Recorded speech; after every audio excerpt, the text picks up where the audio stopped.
Hello Gemini, welcome back to my channel The Vibes Inside. I am Mariana and I am ready here to do your reading this time around. Gemini, so when you look at the front picture I've chosen for these readings, we see how a tomato is starting out from like very little blossom and you could say growing into becoming the red tomato we all know. But there are all these stages in between until we actually think that now the tomato is ready. Now the tomato is what we want also, right? So I feel like this time of reading talks about evolution. It talks about growing, maturing in some way. The fifth dimension, if you have listened to some of the other readings, I talk about the split between the third dimension and the fifth dimension. In spiritual communities, there's a talk about this. And for me, it's quite clear that the energy that wants to come in is a love energy, which probably we like, right? We would open our arms to that, or so we may say to ourselves, but actually we're not well prepared for this. We have guard up, millennia of guards up, because the third dimension we've been living in is a harsh dimension. It doesn't allow for love much. It's conditional love. It's not a love that we can call unconditional love. Not even the mothers know this. They have never received it themselves. It's an old seed that once was here during Lemurian times, but it was at some point lost. So we have bloodlines and ancestry of living in conditional duality, and there's a split here now, and here again there's you have a free choice to do whatever you want. But if you hear the call, like if you hear the call to do something about your life,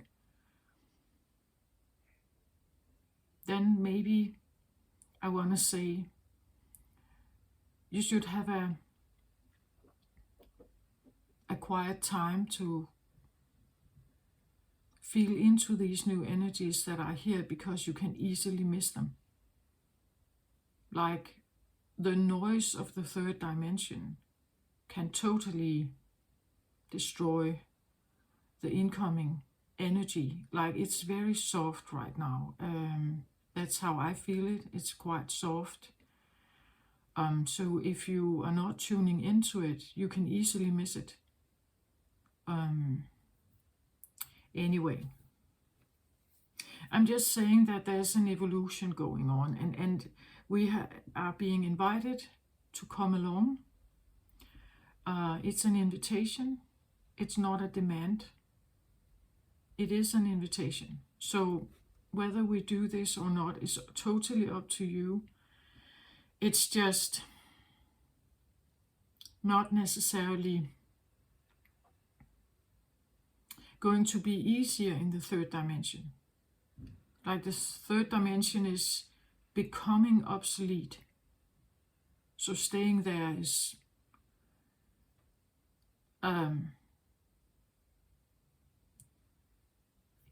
there's nothing that supports the existence of staying there. Like the energy goes somewhere else. It's like unfashionable clothes. Eventually we're not choosing it. Like it's not, it doesn't live up to our requirements anymore. It doesn't fit our bodies. It doesn't, maybe the material is not, you could say, in made or created in a loving manner. You know, like the love energies wants to take us where everything is made or lives, grows, exists in a more loving manner. So, do you get my point? Like, and again, I believe, like the tomato, that some of us are very green. Like, we are not prepared to accept growth. We want to stay the flower and never grow. Never really take responsibility.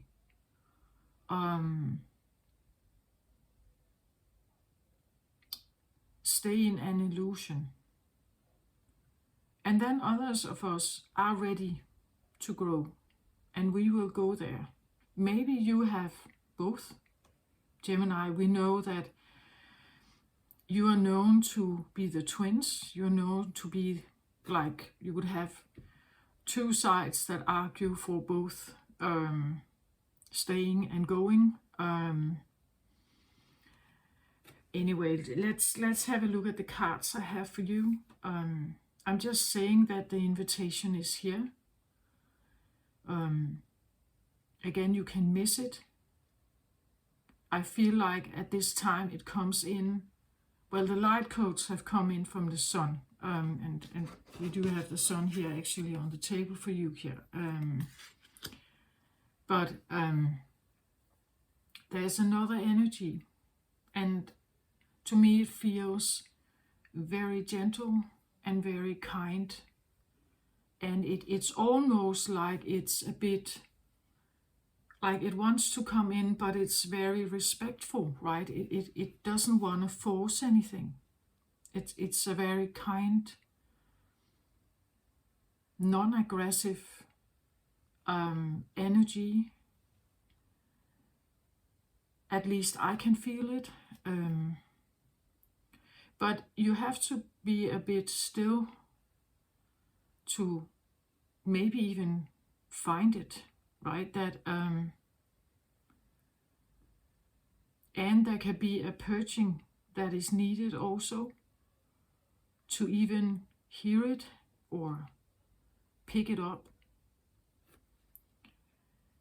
Okay, so let's have a look at this. I have overall energy for you. I have the Angel of Balance here. This came out in the Aries reading also.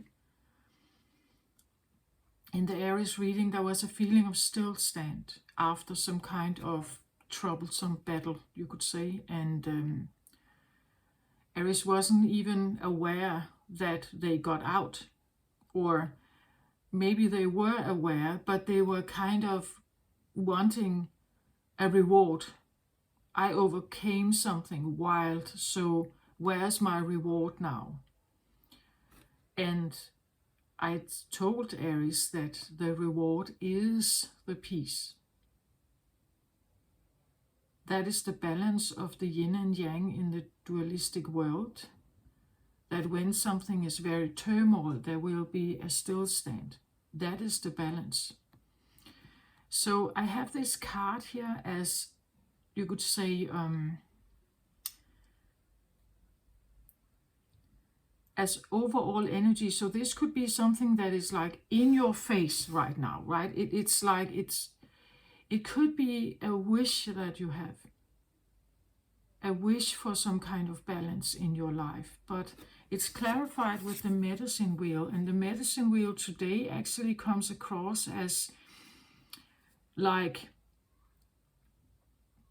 protectors or a sphere, like, well, that the balance here is obtained inside the sphere where you have these four animal spirits that are protecting you from the north and south and east and west here.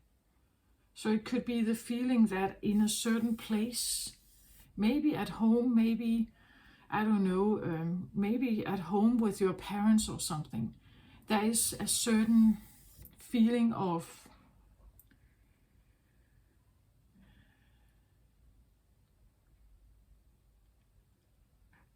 perhaps protection. But it could be the other way around, that in a certain place, this is where all the turmoil is, because they are all in here. So either it's a feeling that you have a place where you have the feeling that you have a guard standing there that is not allowing things to come in. And that's why you have the balance feeling, right? That it's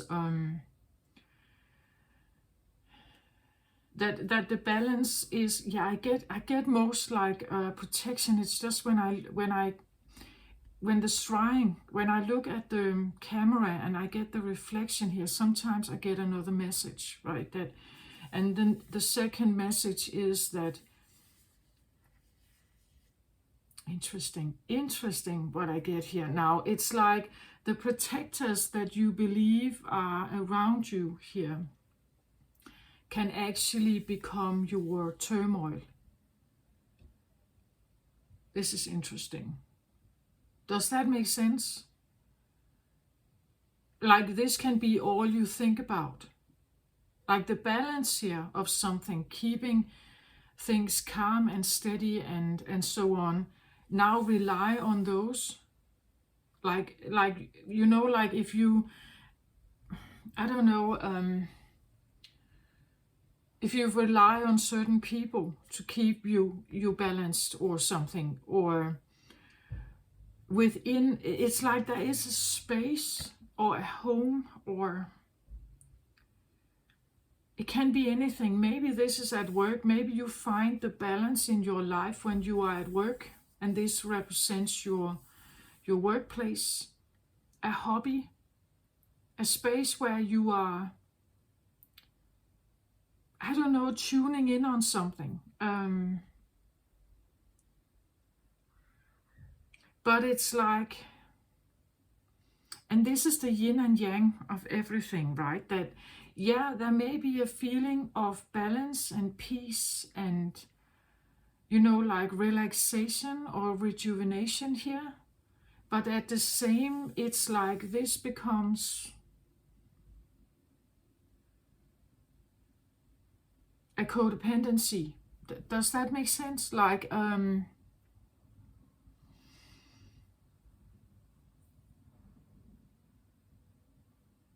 that the balance here, the angel of balance can be obtained within this. But at the same time, I feel like they are, it's when you look at it, it's almost like it's too crowded, right? Like there's too much in here, that and the personalities of these are too big to be in this place.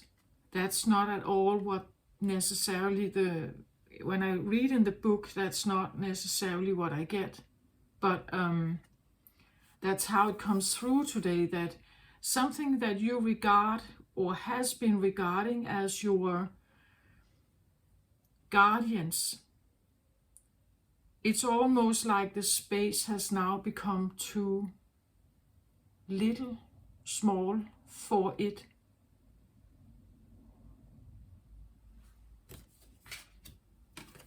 Where am I going with that one?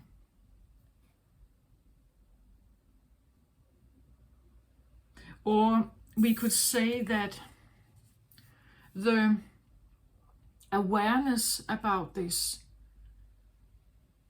becomes very big, potentially so big that there's no room for it. So, you know, like going outside, for instance, if this is your space of safety, and it could be a space, I want to say, of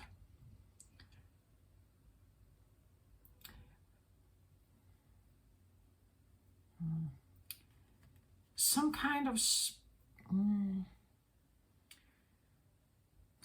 it's a space of growth, I think, but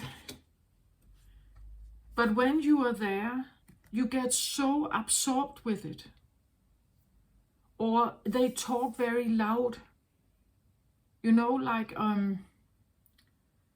like this can be, you know, your family home, which is supposed to be like the base the good place to be. You have seen them as your, you could say, protectors, parents, your protectors, right? And when you go there, it should be this place where here I can rejuvenate and find balance, and it's nice to be there. But now it's almost like these voices here become too loud for you. There is not enough space here. So the balance could be that you get out of that place, right? That you're leaving this place. You're realizing perhaps that you have outgrown this place. Does that make sense? That something that you have seen as like protectors, they are now like, it's like they are too much, like they are too big in your awareness. So you're seeking your balance elsewhere. And she's holding this little, glass figure where there is water in it, and she looks for the right balance. So it could be the feeling that I talk to a Gemini who is leaving. I often have this analogy that comes up like the teenager, who is 18, 19 years old, they're moving out. That someone is moving out from a place that has been both the base of protection and perhaps advice and, protection, advice,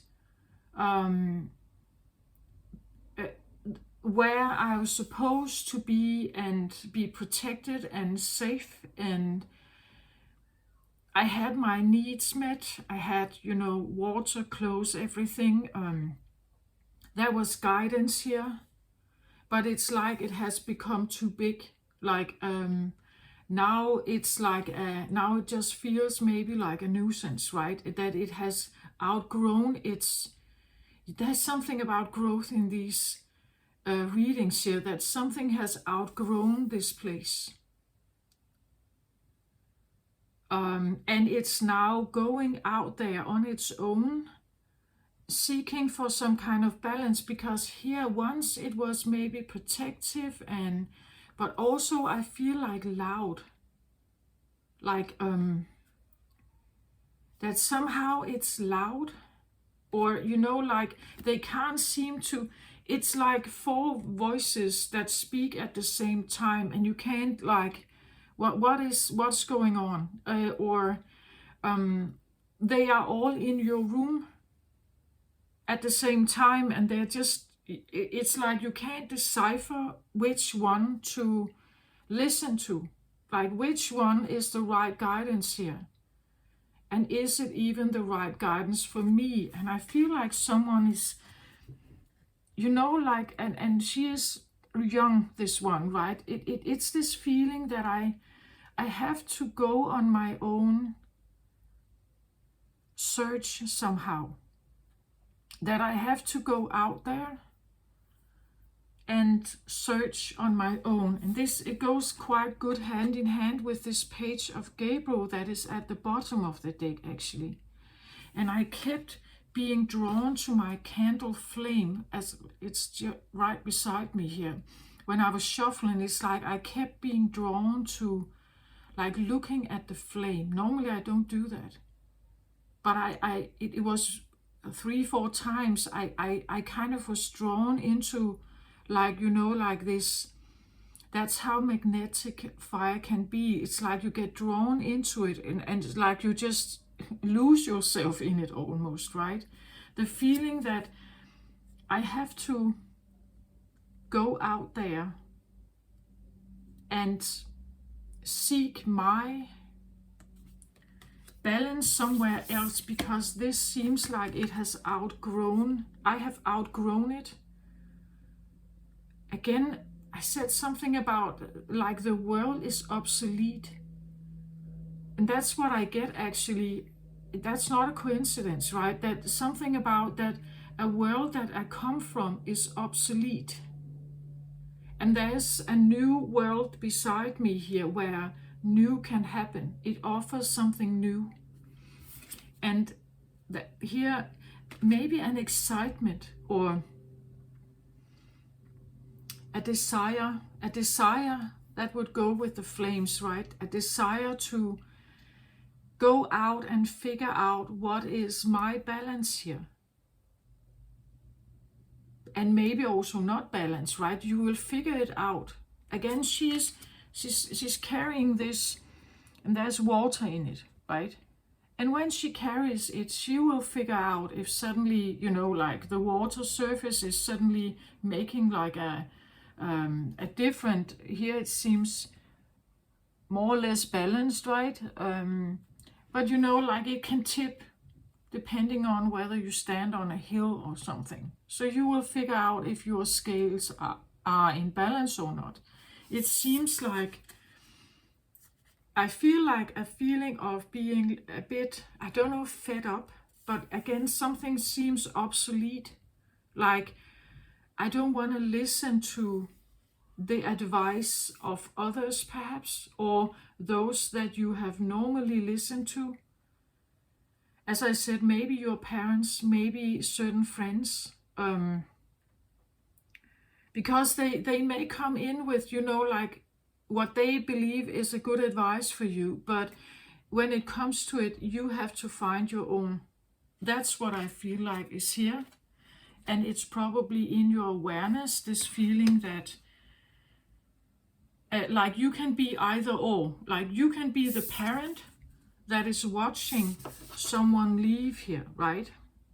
You could be the one who stands here and you have all this advice, all this life experience, all this knowledge, and someone is saying, yeah, but I have to go out and figure out this on my own here, right? I have to go out here and do that. And well, Gemini as the first air sign, it's about communication. So we know that, right? We know that parents, they guide their children. You're the first air sign, so you represent that kind of evolution. You represent that evolutionary state of air element. That you're the first one. The first one can be, as Aries is, a bit cocky, right? I can do this, right? Why shouldn't I be able to do this? And again, you are on the timeline where you are before the Virgo. If you have listened to my other readings, I did a reading, I don't know, 1.5 weeks ago for Virgo that talks about a big hit. That kind of changes everything. All perspective changes after the Virgo. But you are before the Virgo. So you still have some kind of fire intact. Maybe that's why I get drawn to this fire here, that you have some kind of fire intact here that is there. And as the first one, like Aries, like a bit cocky, I can do this. Why shouldn't I be able to do this? Of course I can do this. So it could be this feeling that you have received a lot of advice here, or narrative stories, warnings, whatever this is.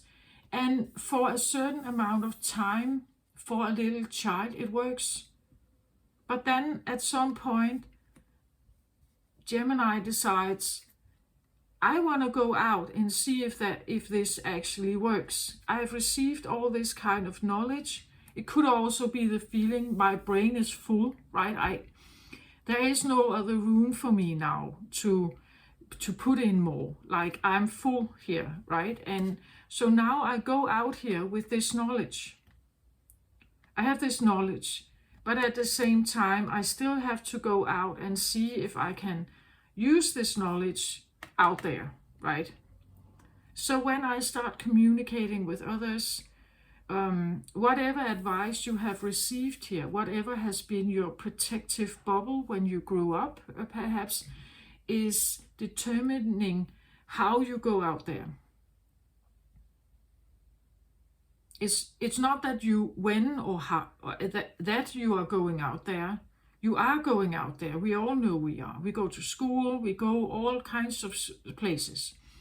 And we take something with us that has been, like the bubble that we come from. We take that with us when we go out there. And this is now the way you try to figure out how to balance your life between what is good and bad and so on. So you take this with you out there. That's how you communicate, that's how you see yourself, that's what you know about the world. But it's almost like it has become obsolete. Again, this teenager that is, well, we know that small children, well, they go to kindergarten and then they come back again. They go in the garden and play and then they come in if they hit themselves or hurt themselves, right? It seems a little bit, this is more or older, like this could be the teenager or the adolescent who says, okay, there's no room for me here. Like I'm not, maybe not, like what you feel is bringing you balance doesn't fit here. Like all that they are telling you, everything that they are advising you about doesn't seem like it's right for you. And this is where I feel like there's this split. Like, again, this can represent maybe an obsolete world, old advice. Because I talk about the third dimension representing lower vibrational state of survival, pain, hurt, lack, loss. You could say living from that kind of understanding, that this is how we go about life. And we take precaution, we insure ourselves, we literally we pay insurance.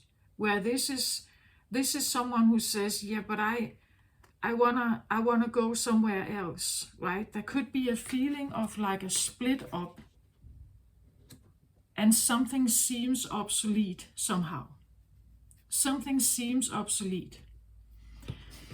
The underlying energy for maybe this split where you are deciding, I want more, again, I want more balance. And how do we balance something that comes from lack and loss and pain and suffering? We add something to it. What is supposed to be added? Maybe something kind, maybe something loving, maybe something that understands, that cares, that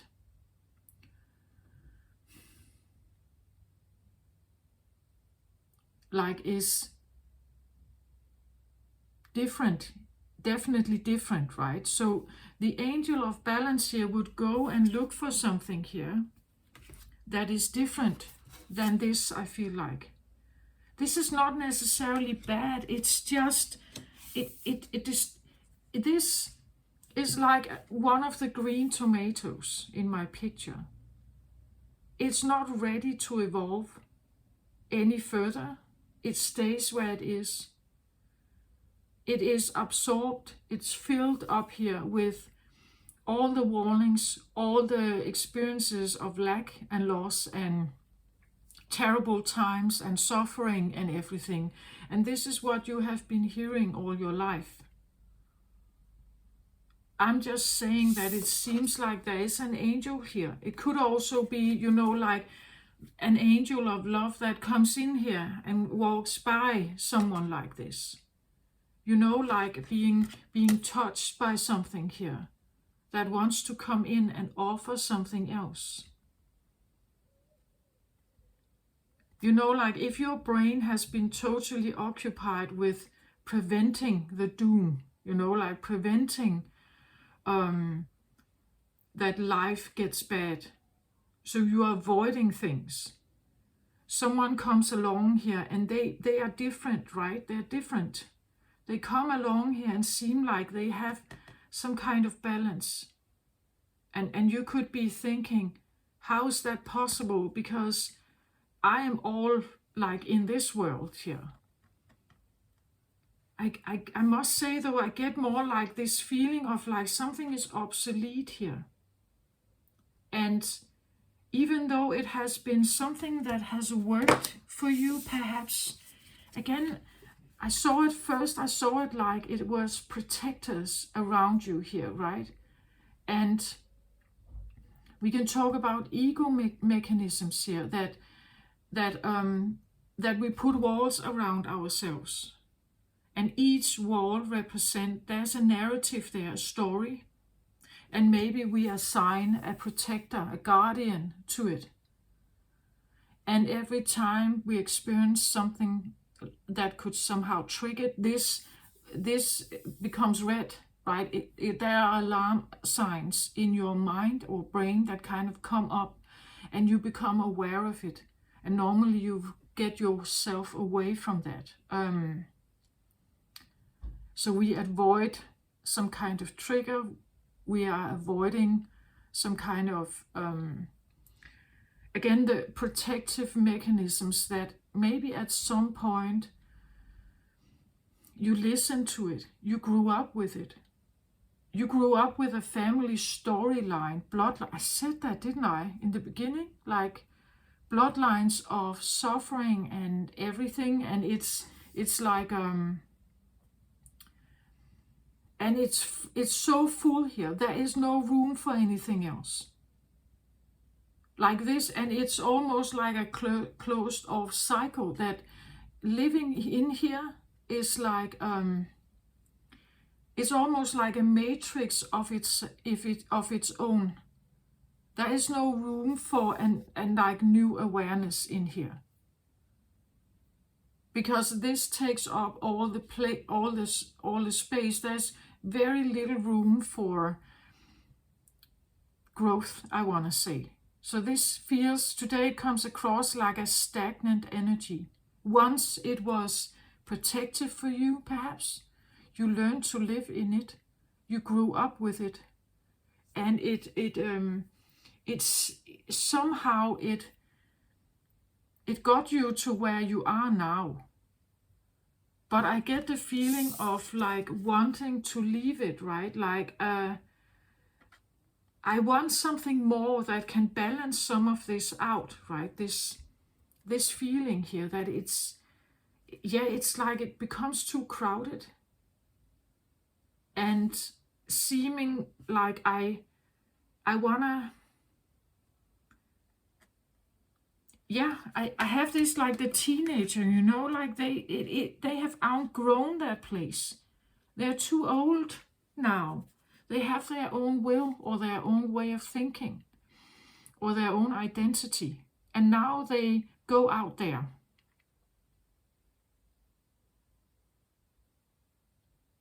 They want to go out there on their own. They have to test the waters, you would say. They have to test themselves out there and get their own life going.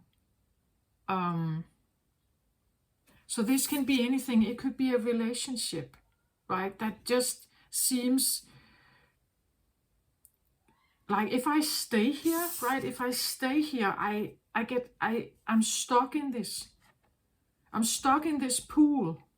This is interesting because here we have the sun where we see also like a pool, and she sits there, right? It's almost like in this pool there are too many people in this pool. And what they are saying, or what is coming from them is obsolete somehow. This is interesting because the medicine wheel actually talks about it's a healing process that people go through. To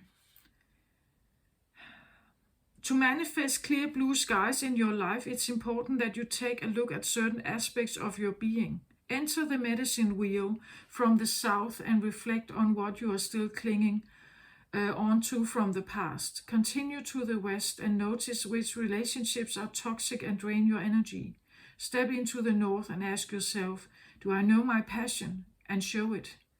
End at the east direction, visualizing how you want to live the next chapter of your life. This is like a place or an awareness bubble that you can step into, and you are going through these phases where you're kind of needing to purge and figure out. It's like a maze, perhaps, because what's in here is low vibrational usually, right? What are you clinging to? Which relationships are toxic and drain your energy? Do you know your passion and go for it? And again, visualize how the next chapter is supposed to be.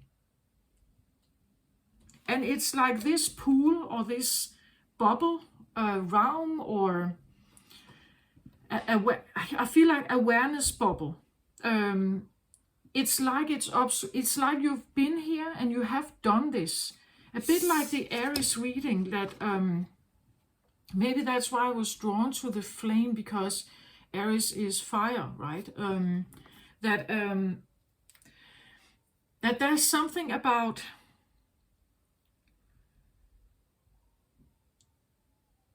the original flame, or something about when you take all this toxic stuff out of your brain and purge and let go of it, you can have what it says here, clear blue skies, meaning that your mind is decluttered. And again, I have this feeling of leaving this, walking away here from something that seems obsolete. So it maybe, I don't know, Gemini, if you've been in a process of decluttering, and you know, like figuring out your life, like what's actually for me and what's not for me, what gives me balance here, right? That you have been the angel of balance here. You have been on a path where you have needing to like pull things out of your life, like things that you, again, they are protectors and helpers here. And you have been in this dialogue a lot, I think, a lot. And it has cleared out stuff, but and given you a different awareness. So you walk differently now, right? Again, the balance is the reward, you could say. It is the clear blue skies. It is the clear brain that decides on its own, that you're not just following patterns from your parents, or you have listened to advice from others, and well, they have been well meant, perhaps, with good intentions, but if they were not right for you, you couldn't use them, right? They just got you in trouble. They didn't create the balance you wanted here. This one is going, she looks very delicately on this glass bubble of water here, and she is deciding, right, which way seems right for me. And I think it's, again, I feel this as like a separation, that someone is leaving something that is obsolete, like it has done its, or it has outgrown its skin somehow. Maybe you get new skin, Gemini. Like, you know, like a snake that outgrows its skin, it has to grow a new one. Or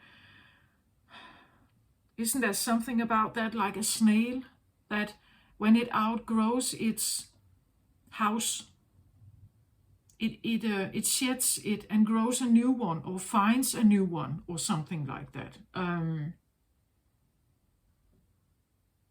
That's why some of the snail houses are empty, because the snail has actually grown, matured, or got bigger, you know, like, so it can't, again, I have that feeling like I have outgrown this. It could be like a sense of aura, that my aura cannot be here. Like, does that make sense? We have an energy field around us, and it can become very like very small, or it can be very, very big, depending on what kind of frequency you have. So if it's very low, it probably gets very retracted, and it's very small around you. So you don't take up much space, you could say. Here it feels a little bit like there is no room anymore. Like I have to kind of get out of this shell. I shed my skin, like, or the old version, an obsolete version of me is, I take the coat off. It has gotten too tight, too small. I'm taking it off because now I have grown. It's like when a 3-year-old becomes 8, they can. I said something about, it was fashion clothes, didn't I? Something about that if it becomes unfashionable, then you're not wearing it. In this case, it's like you become too old. You can't wear the same shoes you were wearing when you were 3, right? You have to wear shoes now that are, if you are 20, you have to have matching shoes, like the things around you, or the things that you engage with, or even just your clothes or your shoes or whatever. It has to match what you are now. Does that make sense? Like you have outgrown something old, so you can, or you are something else now, or at least you are embarking on it, right? You are embarking on a journey towards something that is more, or to include something where, again, as I said here, there is not much room for anything else in here.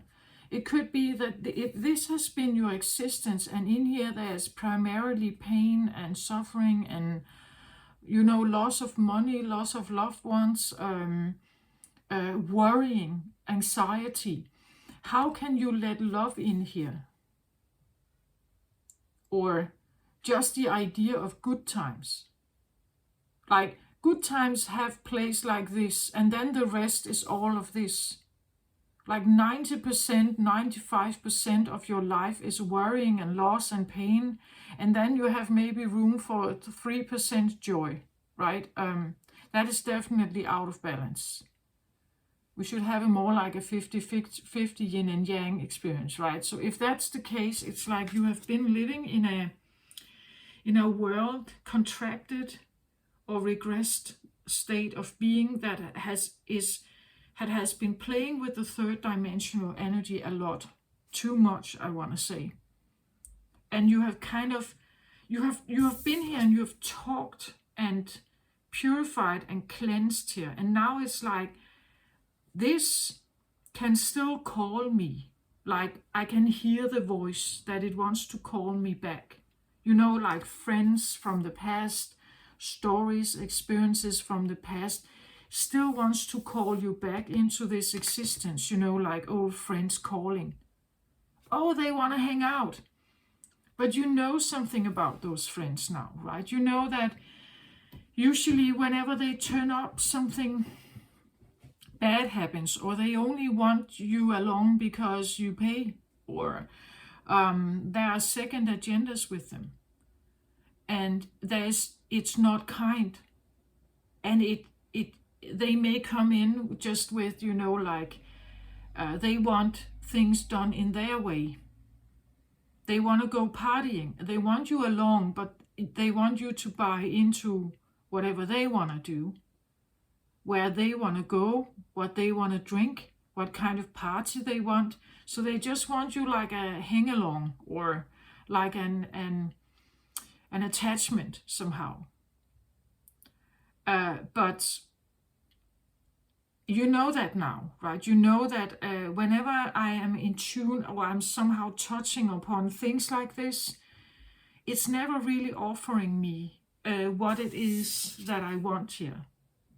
What it is that I've been looking for. It doesn't really offer me that. Underlying energy for your reading, here's the Sun card. And again, it's almost like you want to prefer to sit in the pool by yourself. This I see it a little bit like, it comes across today as a self-care card, that actually you would prefer to sit in the pool alone, or go to that you decide which party you want to go to, right? You put yourself first here. The Sun is usually, I want to say, the most happy card in the deck. It talks about like sunny times, right? Where things are great.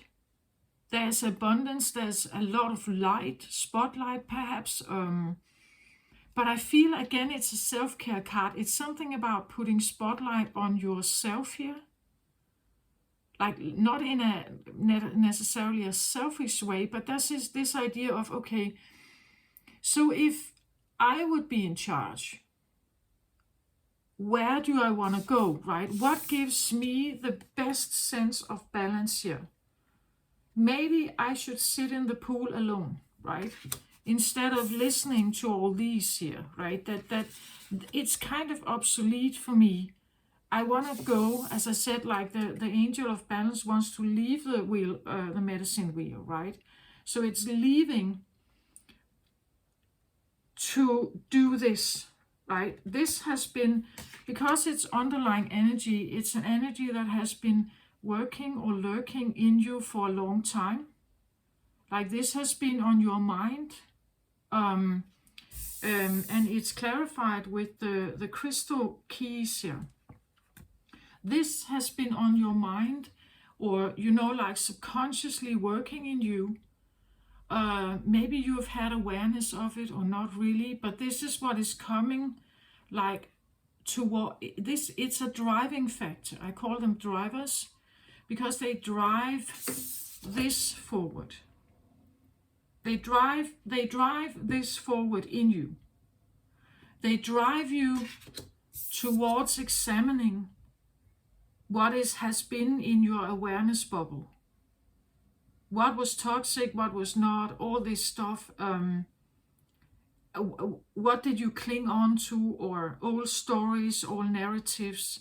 And you've done this, I feel like, again, a bit like the Aries reading, you've done it, and you are actually on your way away from it. Like, you are now on a new journey, or maybe towards more of the fifth dimensional energy. And you have had assistance of this. Like, this has been assisting you towards this. The Sun card, as I said, usually talks about the most happy, joyous, abundant, nice times you can have. The Sun is representative of the Father, maybe even God, you know, like God-like times of utmost joy and happiness and fulfillment, abundance, you could say this card is. So there is a need or a wish to, you know, again, Sun can be leadership, like having leadership in your own life, being the one who sits here. Like, she sits in a pool, but it could be, I sit on my own throne, or I sit in my own car. I decide who rides with me, right? I decide what I want to have here. Like, if this is not what I want to take along on my drive here, or in my pool party, who am I inviting for my pool party, right? And maybe you would actually mostly invite yourself in this case here. Like, for now, I may sit alone in my pool, but that's quite all right, because it gives me a sense of leadership. I decide who I am inviting. I decide what's coming in. And for now, I sit with this, right? For now, someone who is leaving and obsolete. So I go out there now with this sense of balance, right? That she's looking at the water here, and the water has to be balanced and good and fine, so that you feel great in it. You have an awareness that I want to have balance, in the sense that this is what I'm looking for. Somehow I want to have the feeling of this, right? That it's calm waters, it's nice and warm, it's welcoming, it's maybe abundant, like there are things to learn or to figure out here. People have an awareness of me. They regard me. They take me into consideration. They welcome me in. I am given attention, perhaps spotlight, right? I'm given attention, perhaps.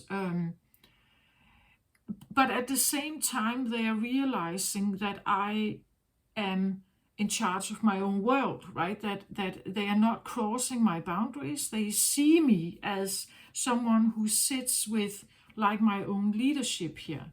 And I'm kind of safe there, right? That nobody is invading or like wanting to crush my joy here. Like, this is my utmost, this is what I'm caring for most deeply, the sense of happiness and joy in my life.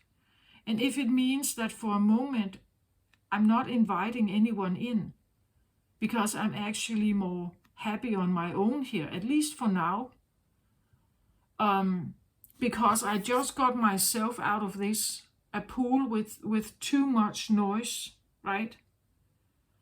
And I've got myself out of this. So for now, I may sit here on my own, just for a moment, right? And figuring out what's next, right? Now I got all this stuff out of my life. And again, one of the last questions are visualizing how you want to live and live the next chapter of your life. This could be what you're looking for here, that you want to have a different life, right? It is the driver here, a life where you are maybe in charge, where you are fulfilled and happy. Maybe there are not many here, but it doesn't matter. As long as it's someone you have decided that I can have these people in my life. They actually like me, right? And they want to enjoy life with me. This could be the feeling of, like wanting to, if this is the visualization, it could be, I want to move somewhere warm. I want to move to Italy or something, right? Or in an area where there's sun, where I can bathe in the pool. I want my own pool, right? This could be like a visualization of, a dream house somewhere, a dream life where you are, I'm the boss of my own life. I can sit in this Mediterranean environment, enjoy magnificent food and the sun and bathing here, and there are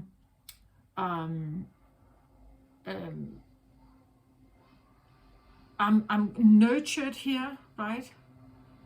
There are flowers. It could be like spa treatments or something, and I'm doing it on my own. I'm not necessarily inviting a friend, because actually this is my time. I want it to be for me. I want it to be healing for me. So I don't want the chit chatter necessarily, right? And you are a chatty person, Gemini, so it is a different situation. I said something in the beginning that the care, that we had to become silent and more calm to actually hear it, to actually feel it, to tune in on it. I get almost that, like you're choosing something that is maybe, like it doesn't have to be that you sit here. It could be that you decide to walk in nature by yourself. And this is where you feel it. This is where you feel that it's coming in. A sense of maybe, like like maybe a small incoming feeling of just relief or balance, you know, like that maybe when you sit here, right, this is where you take that how it resonates here, but this is where you feel the balance, right? That when you sit here by yourself here and relax and just, you know, like just let the sun bathe on you and just relax, that this could be where you actually feel it. I have said many times before, or at least, well, sometimes before, that when we haste, when we are busy, grace disappears. There is no grace when we are hasty.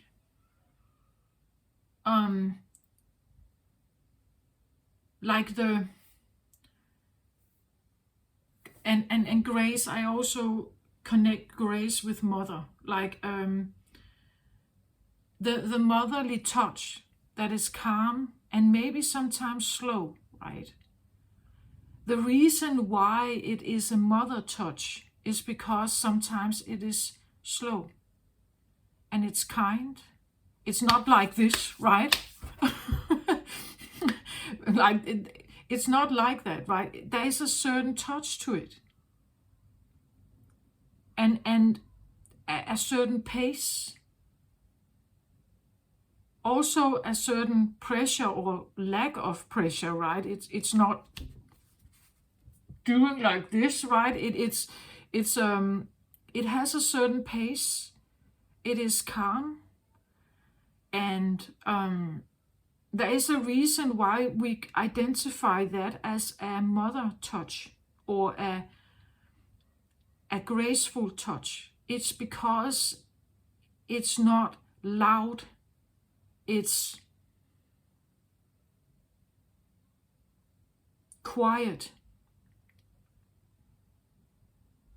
It's small, but it has big effect on us, right? The reason why I say this is that if we are sad, we can have a massive energy come in. How the mother approaches the child that is unhappy is that first of all she hollows herself out.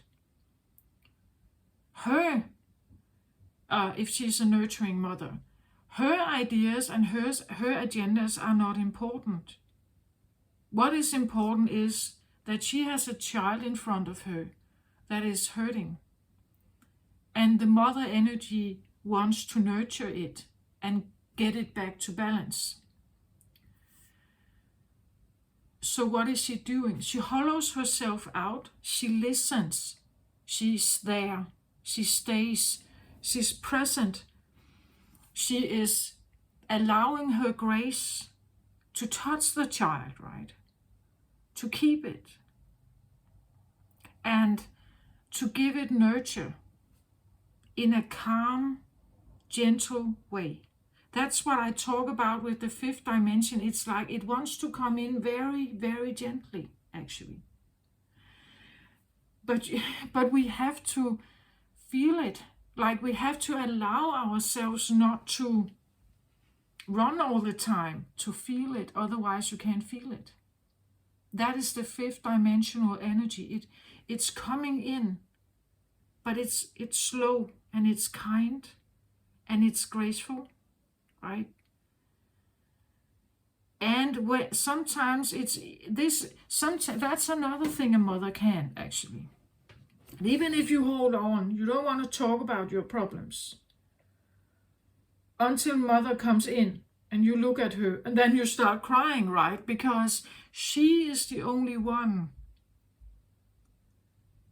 that you can be honest with, where you can let your guard down, because she's not a threat. She's a helper. Isn't that right?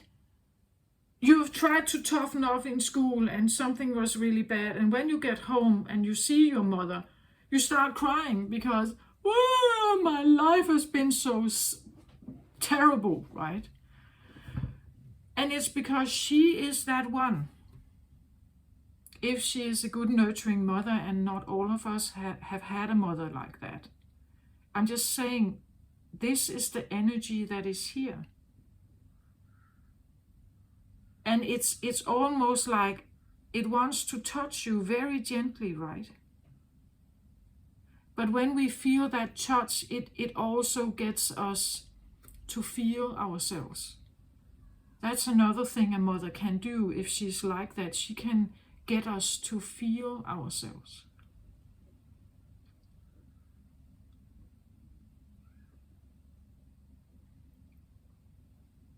That's what I feel like. It's like there's this split coming in, and the energy, it's very kind and very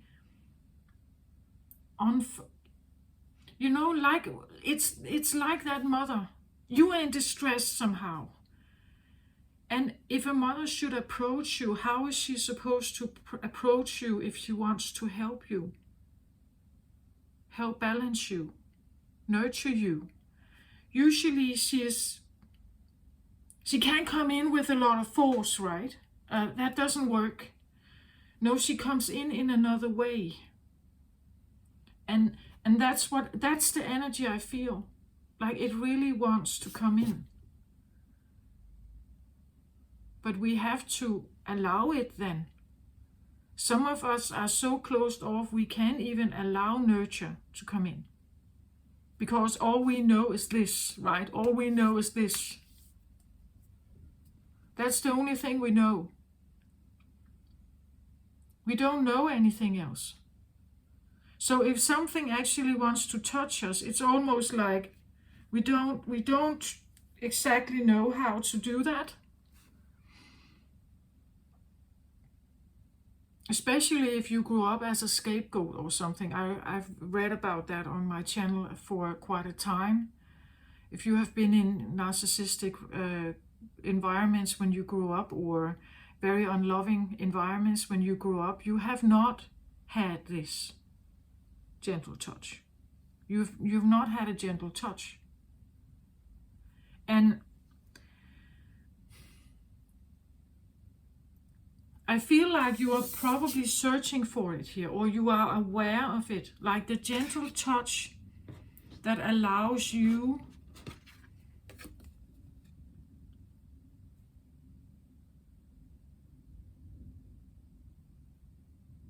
well, it depends on what happy is for you and abundance is for you, right?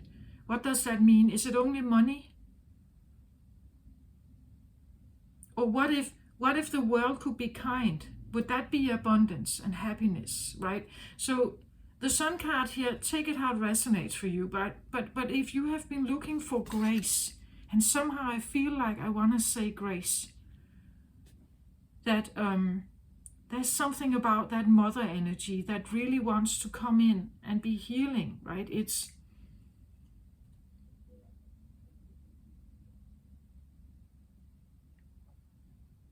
But in order for us to feel it, hear it, tune in on it, we have to become quiet, maybe alone also here.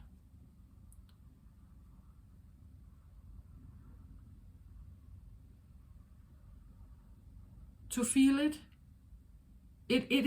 This is like a driver, like a need or a wish in you, a desire in you that really wants something else to be in your life. You want more of this in your life, and it means that you had to go through some of this toxic stuff to like shed the old energy, get that third dimensional energy out of you, so that you can put more in, like put the things in your pool here. Now you have, this is the pool full of old stuff.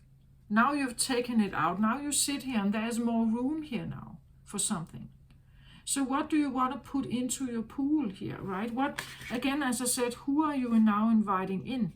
What is supposed to be there that can now lighten up your life, that gives you a sense of happiness or abundance,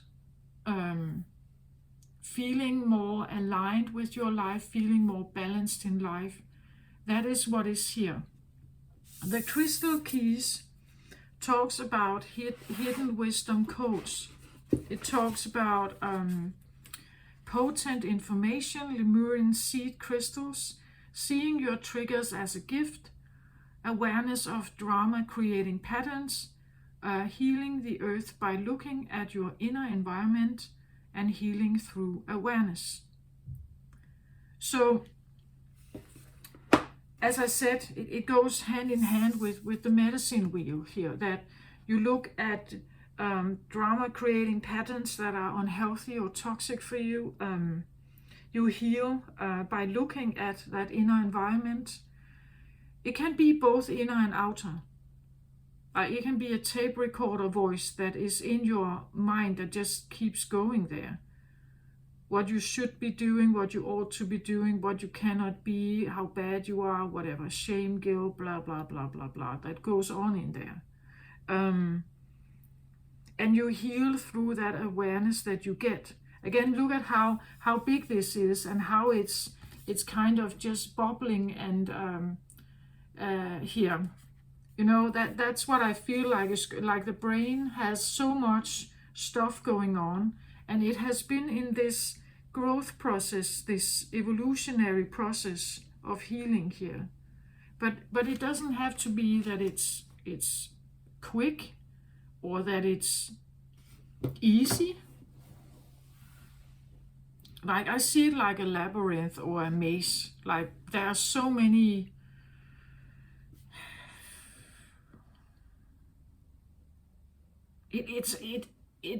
because the brain, it has really like come to my attention that how, at least in my own case, that how my brain is like a master of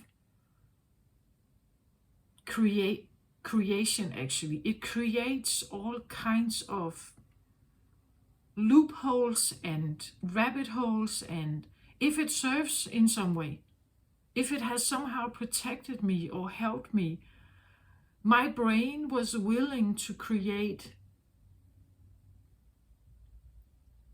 like illusions about the world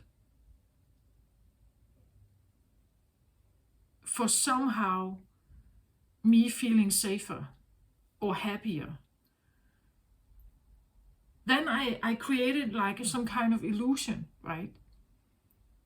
So our mind is a brilliant creator of something. It's just we have to be mindful of what it is that it's creating. I think as scapegoats, if you have grown up with that idea of being a scapegoat, or in narcissistic relationships or alcoholic addiction based and very fear-based environments, you learn how to avoid. Either you stand up, you go towards the conflict, you fight, right? Or you avoid it, or you fawn to it. That's like the survival or defense mechanisms that we usually have, that we can go up against, or we can fawn, freeze, and kind of yield to something. Depending on what you have done, you could have created illusions that somehow worked for you as a protective mechanisms right here. As a protective mechanism when you were a child. But they're not working anymore for you. And you are out of that environment, or at least you can choose to. You can choose to become aware of it. But it's interesting how we are not aware.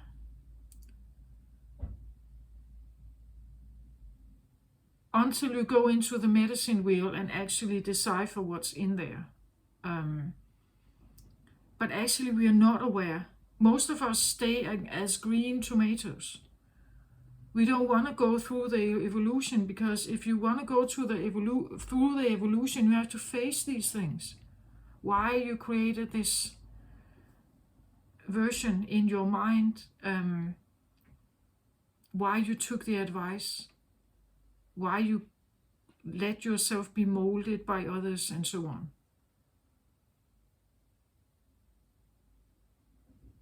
The way the matrix and society has impacted you.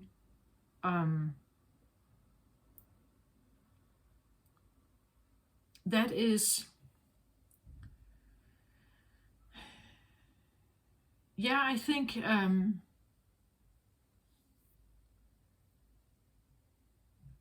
our brain, our humans are easy to program. We want to trust something. So we trust something or someone, and we go along what they are telling us. That's how it works. But we are never really offered, you could say, somehow our mind is never asking ourselves really, can I trust my parents? Well, maybe when we get older, but when we are children, not really. Like, we are loyalty and devotees of our parents usually. Some are protesting, but if you're yielding, or if you fawn and you freeze and you then you become an acolyte. You trust them.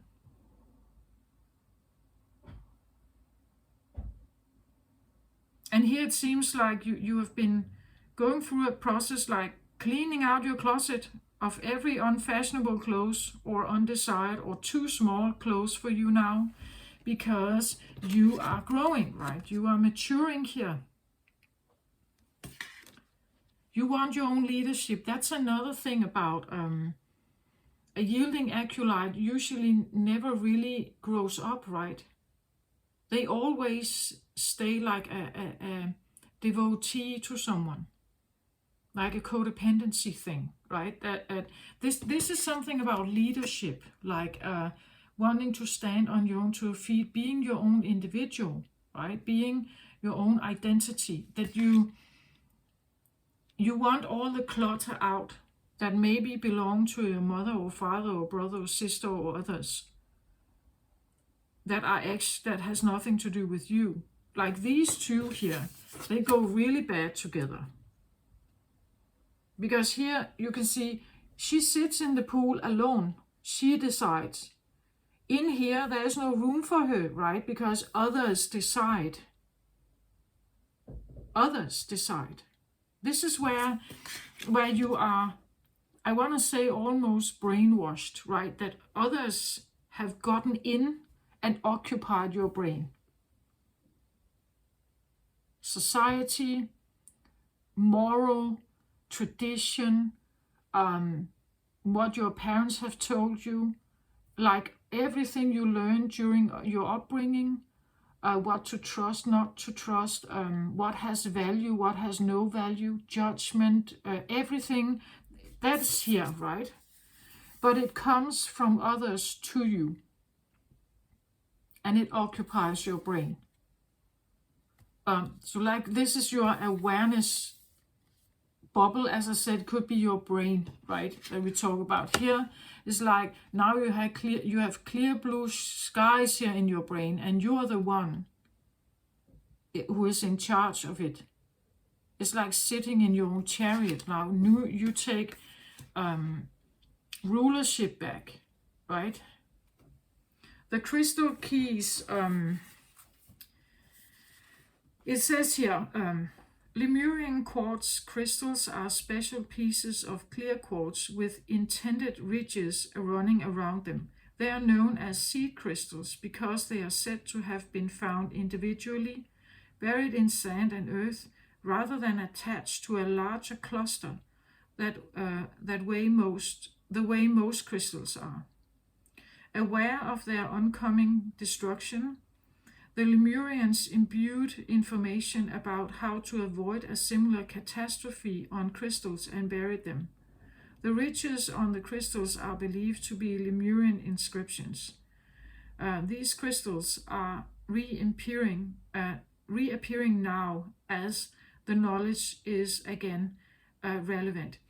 So the reason why I read this for you is this idea that Lemurians, when they lived way back in a high frequency love environment, they somehow had an awareness about an oncoming destruction. And you can relate to it as Virgo energy. You're not quite there yet, right? But it's coming, or it's on its way. At least the Lemurians were aware of it. And they decided to install certain knowledge in certain crystals and bury them. So it's like a hidden wisdom from a time when balance was there, when love was there. And it's hidden in all of us. But it has been dimmed and hidden until the time is right, until evolution is coming, until the fifth dimension is coming, until time is right. Then it reappears again. The reappearance of this knowledge. It's interesting because it is, as I said, driver energy. It's like it's in your subconscious. It has been driving a process forward here of this crystal seed, like a crystal seed that knows something about abundance and joy and happiness and maybe grace in this case, maybe leadership also, like self-care or leadership here, in your case, Gemini. That it has been embedded in you, and now it's like you found one of these crystal seeds, right? That the crystal seed here is coming to the surface here for you to see it or feel it or tune into it. There's knowledge here. It's like, like a subconscious seed that kind of becomes more and more conscious for you.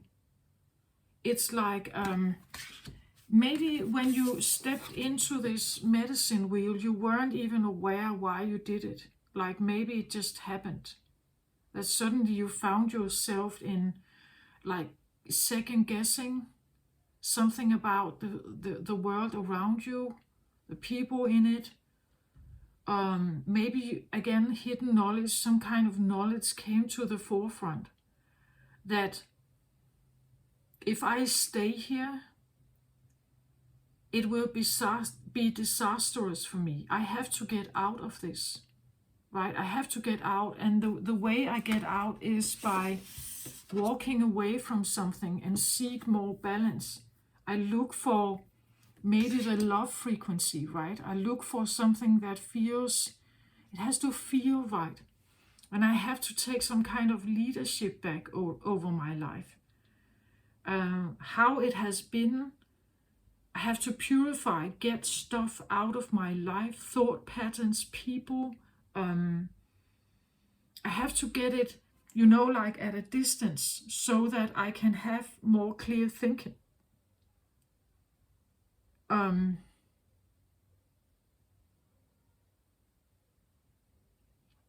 It's this, like when you are in a relationship and you live in it every day, you may not even, like become aware of the warning signs. You kind of live with it and you try to adapt, and you have quarrels and you get over them, and well, things are not smooth and easy and everything, but you're kind of there.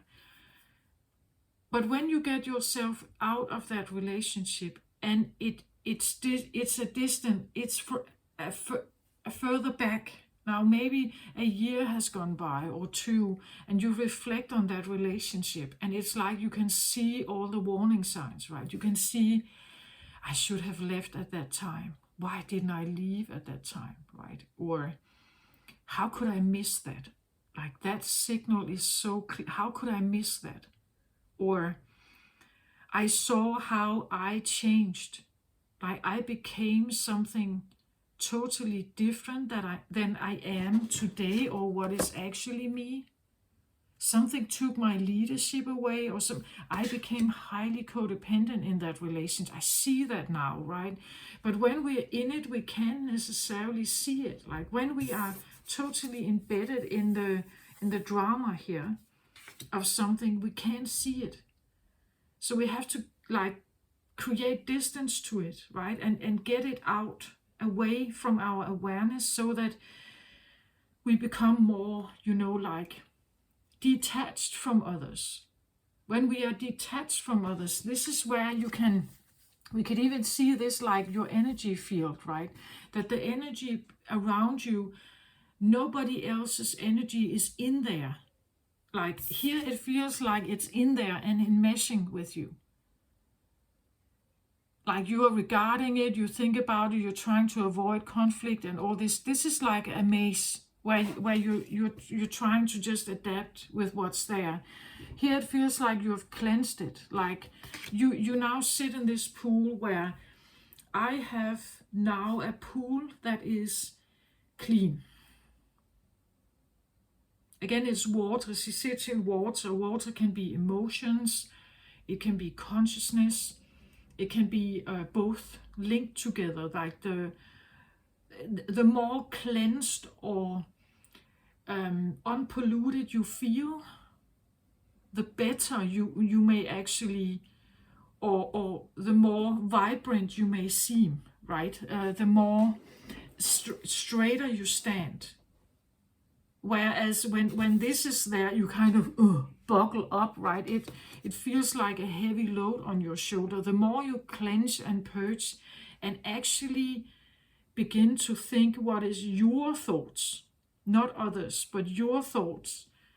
And you can see the difference between them. Like when you listen to a person who, like this here, you recognize it instantly. Oh, yeah, that they think like that. They're in the third dimension, right? They think they suffering, blah blah blah, all this. They have that tape recorder in their mind. Their mind is full of this stuff. So of course they think and act like that. They do this stuff because of this. Like because of that, they do this stuff. Because I have faced some of this and I've cleansed some of this out of my space, I have a different life. Because I no longer buy into certain stories. I no longer deal with them. I no longer take responsibility or feel the need to, like save, or I don't feel guilty. I don't have that. So I can sit in my pool here. Maybe I sit here alone, or maybe I decide when I invite someone in. If I want to invite someone in. Again, we could talk about that this is, like, let your energy feel can be this idea of if I invite someone in, it's like I invite them into my heart. I invite them into my heart. And I only want to invite someone into my heart or into my space, into my home, into my base here, if I really feel that it's in alignment with me. Like if it gives me balance, if it feels good, if it feels, do they add drama or do they add peace to my life? If something is not adding peace to my life, or adding, I don't know what balance is for you. Maybe it's excitement. Like maybe it's flame, as I was really looking at the flame. Maybe it's, I don't know, excitement. Maybe it's warmth. Maybe it's adventure. The sun here can be adventure, as I said, living in the Mediterranean Sea, enjoying the pool life, abundance perhaps. Maybe we talk about attention here, because the sun gives spotlight, right? It creates spotlight on something. Maybe someone gives you attention. Maybe balance for you is attention. Again, the sun card, happiness. What is that? It depends on you, who you are listening to this, as a Gemini or a cross watcher, right? It depends on what that is. What does it mean? Maybe it's leadership, as I said. Maybe it's like feeling that I'm in charge of my decisions now, where before I was listening to others all the time and I took their advice, but it never really got me to feel now I get something like because I did listen to others and I followed their advice, I never kind of felt like I did it on my own. Like that could also be the leadership thing here, that because others were in there enmeshed with me somehow, and their thoughts and ways of thinking and this old, like obsolete third dimensional energy of always thinking of an insurance plan and everything, because that has been there, it never got me to, perhaps we talk about fame here, or richness, or like real big money, or status. You know, like Leo energy here can be about like standing on top of the mountain. Everybody sees me, everybody, that success. We talk about victory, success here, wanting to win or get succeed in some kind of area here. And it links to a certain hidden wisdom that you have about maybe survival or detaching, like detaching from something that it's like, you know, like you have found one of these crystals in you somehow. It has been reawakened in you, and it has been this driving force for you to somehow, I feel almost like cut a tie here, like walking away from an obsolete, like this is the third dimension and you walking towards something different, right? You may not know what it is, but you can feel it, right? Again, the feeling that it creates a sense of calm, or it creates a sense of grace, or it creates a sense of, yeah, this is the right place for me. Here I feel right. It could be, you know, it doesn't have to be even a well-paid job or anything, but the environment is right. Maybe you have like the sweetest, most considerate, helpful, kind colleagues, and you work in Walmart. But that is the great feeling, right? That is the feeling of, because they are not trying to change me. Like I can keep my energy feel clean because they are not trying to change. This is where I feel like someone could come in with unsolicited advice, or, you know, like programming. They want you to be in a certain way. They're enmeshed in your energy, right? And so they come in with all kind of advice and warnings or whatever, and it has led you down a path, but it has never felt like it was right for you. It never gave you balance. It never gave you the feeling of, like, I want to say ultimate balance with these two cards here, because the Sun card is like it's like the utmost, or like the feeling of something big, that there's a bigness to this card. So big balance, if we can say that, like a feeling of definitely a different kind of balance than where you come from. And it's like there's been this little seed here hidden in you that maybe has been waiting, right? Has been waiting to be reappearing or being activated, or you found it again. You start questioning. start questioning the world that you live in, right? You start questioning. I remember when I was 20, around 20, I saw myself sitting in the subway, and I was on my way to work, and I was kind of just looking at all these people who were doing the same. Like they were also sitting there waiting to get to the station so that they can walk down the street into the buildings they go into. And I just saw this feeling like we were these working ants, right? That we do the same thing every day. Like we are programmed like zombies that kind of just, we close our eyes, right? And we just do the same thing again and again and again. And I was wondering, like, really saying, is this it? Like, is this what's there for me? Is there nothing else than this for me? Like, I think this was one of the starting points for me, actually. And then, like, I put it asleep again. Because, well, what should I do then if I shouldn't be this working ant that just continued on the subway every morning? What should I do then? And maybe I had no idea, right? So I continued on the subway. But that was one of the first that kind of came in where I just, what is this? Like, is there nothing else here? Is that all there is?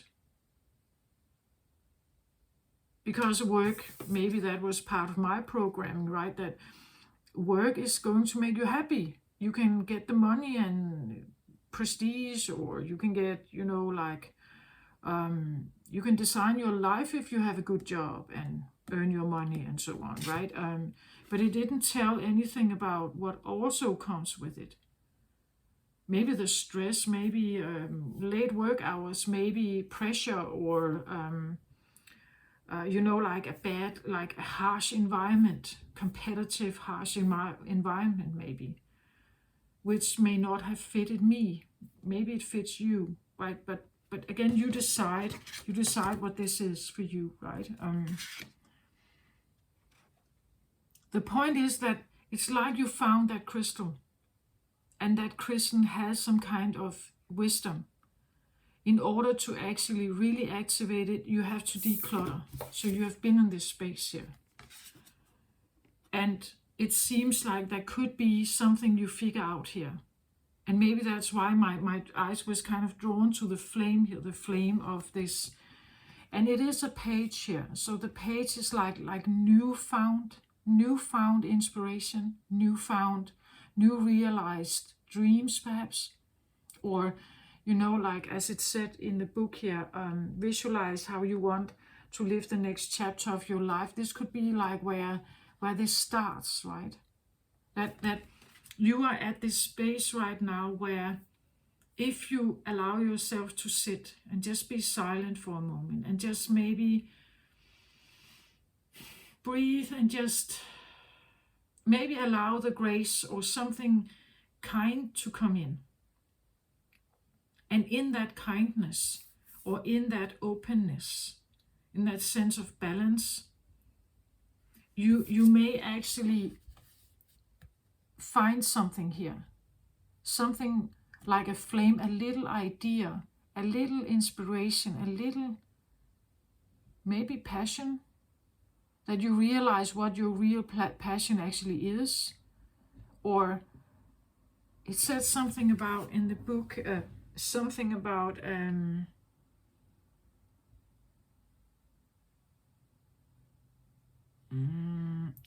what was it? Something about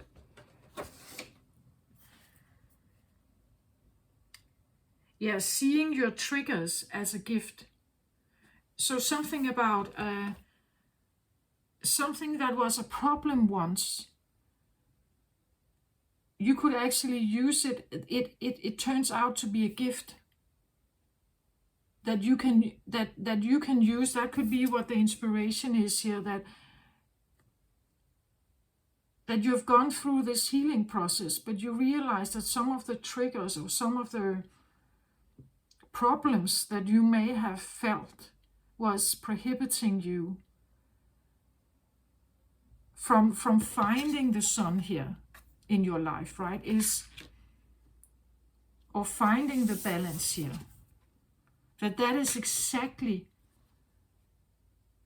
you see it as a gift now. This can be also where we realize that certain people may have been in our life to really trigger us into this healing. If they weren't there, we would have stayed on the subway, right? As I did. It's like if I would have been challenged enough, I would have gotten off the subway. That's kind of what it indicates, right? That there has to come some kind of energy in that triggers this enough to get you off the subway. And sometimes when we realize, we see it maybe at speed bumps, that now we are hindered in our way, that something bad comes in, but maybe it was not bad. Maybe it actually just wanted you to like reconnect with something here, so that you take your power back. You're not just a work ant, right? Like maybe you decide to become, like the architect of your own life, right? You take charge instead of just following a lead, like you become more aware of it. Or at least you become aware whom to follow then. If you want to follow someone, whom to follow. Because when you have gone through this, I would say you are quite aware of triggers and warning signs and all kinds of stuff.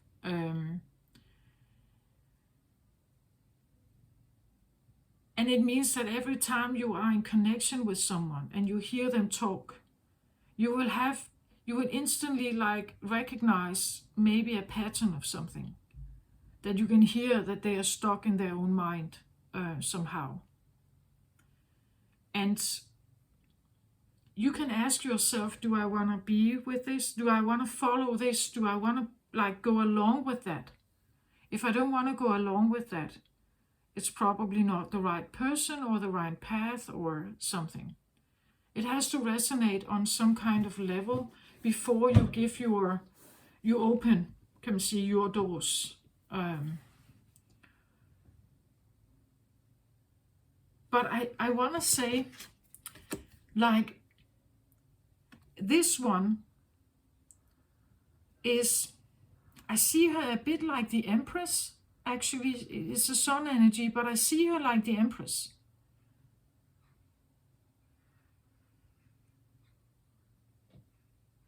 Or maybe Mother, I don't take that how it resonates, but I see her a bit like the Empress. And the Empress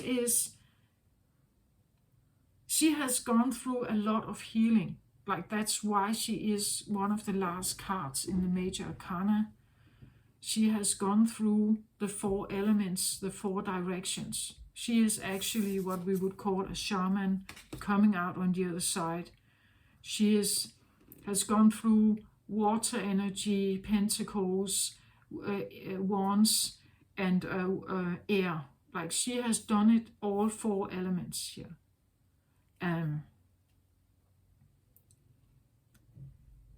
And because she has done that, she has certain skills.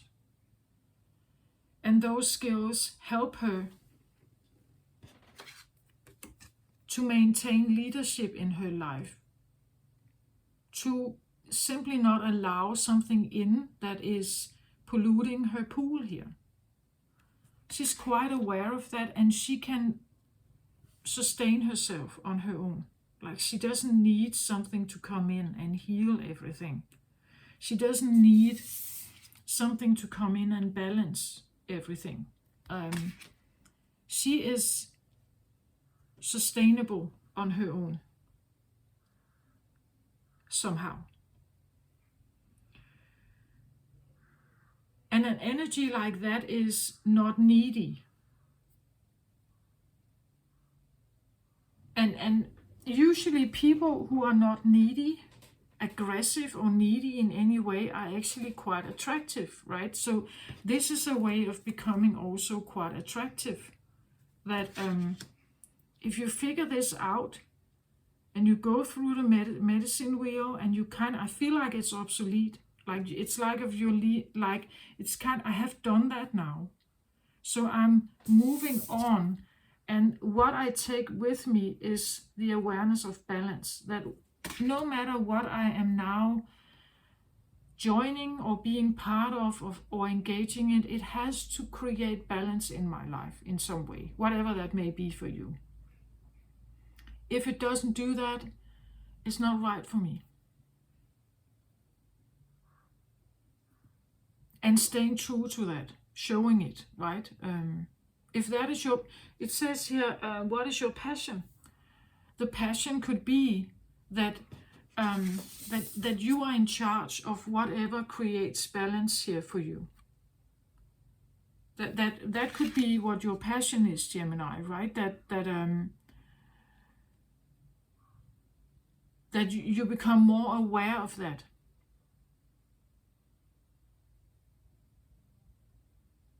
And so you will choose more of it.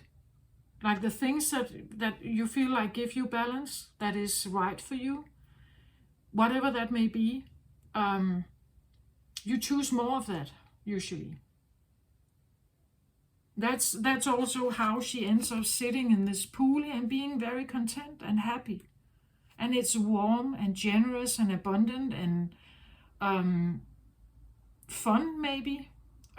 Maybe there's travel here, as I said, Mediterranean Sea or pool, sunshine, good food, good wine, whatever is here for you. It's something about also enjoying life. Like instead of being in the third dimension of suffering and sadness and loss and all this, there's something about enjoying life, feeling maybe free and relaxed and not on guard, like you can expand that energy out.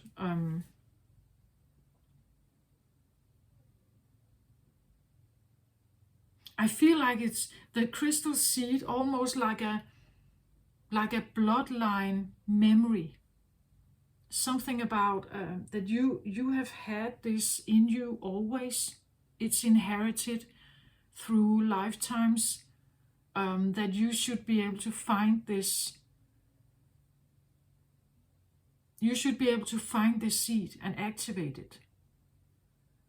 But when the time is right, so when also Earth evolution was right. I talked about that. This is my personal belief that the Earth evolution in the third dimension is like children in the kindergarten. Like our awareness is so young and reactive, like children, like temper tantrum children, 2-year-olds, 3-year-olds, that don't get it their way. Then we react to everything. The bad weather, the bad news, the socks on the couch that your boyfriend or didn't move, and it annoys us. So either, like it goes all the way from literally being a live threat till it is discomfort. But we are in this awareness constantly, and we scan for it, right? We are not very good at dealing with our own reactivity. We easily get annoyed, frustrated, irritated, and we let it out. We gossip, we create gaslighting, we make stories, right? And we punch each other in the head with the rubber shovel, right? Like we did in kindergarten when we didn't get it our ways. Now we just do it in a different way because we are adults, right? But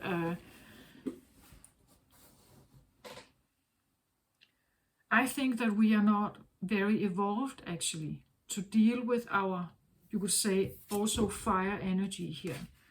Again, fire can be beautiful and inspirational and amazing and fantastic, but it can also be like aggressive and violent, and so we are not very good at dealing with it.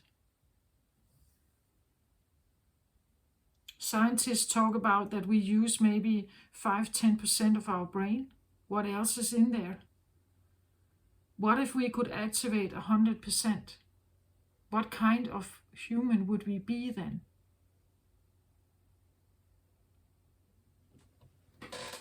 It is said that most of the conscious choices that we make during the day is ruled by the subconscious mind. Like, that is terrifying. We make conscious choices and we believe that, like, I'm in charge of my, but it comes from the subconscious mind.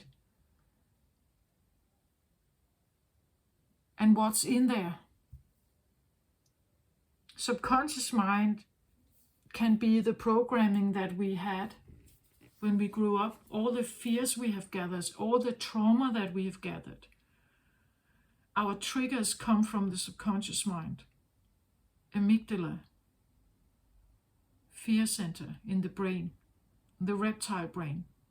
We say we are evolved beings, but we are not that evolved. Not in my opinion, but that's just my personal belief. I think it could be so interesting to see what happened if we could activate 50% of our brain. What kind of human would we be? Right?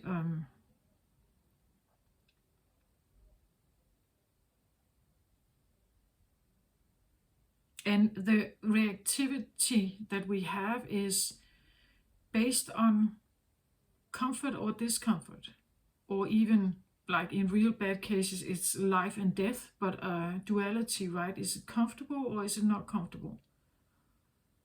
And most of us come from a life where there is a long story of discomfort, threat, life threat, death, loss, things like that. And seeking more balance means that we have to walk away from the things that actually are life-threatening or uncomfortable or bad or whatever we may call it.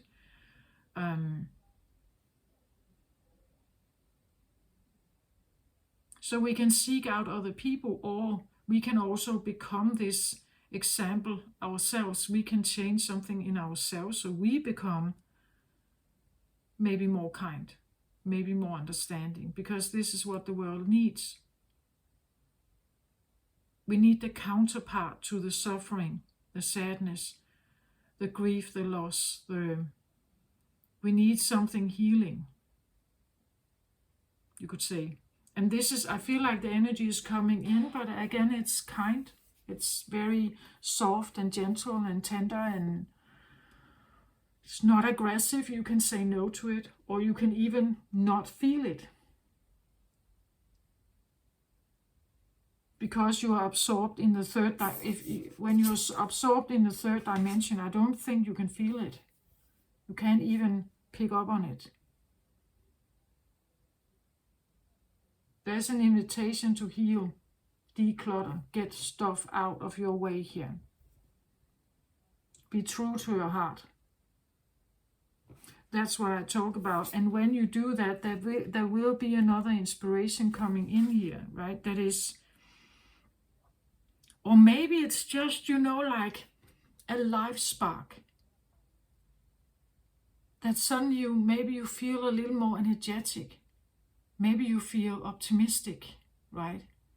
Maybe you feel energized somehow about life again, like an enthusiasm about, maybe you don't know exactly about what yet, but you just feel this, like a change somehow.